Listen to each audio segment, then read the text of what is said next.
Jery nitanjaka ny olona maro, fa ny foko no hitanao tompo. Na dia kely sy tsotra zaho, tsy adinonao velively. Na makivaky andro sarotrao, misy fotoana saika kivy, kanefa ny tananao nitantana,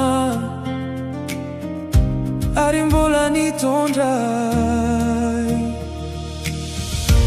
Sinao izay Maro, sinao izay mahery, fa ny fitiavanao no nifidy anay.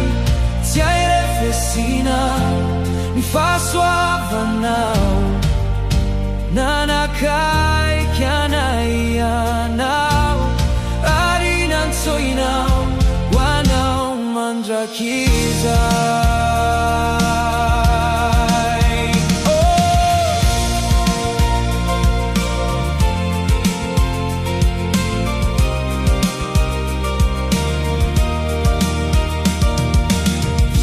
Rehefa misy tahotra manolo anay,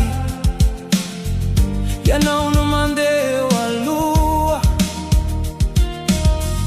ny lalana tsy hitako taloha.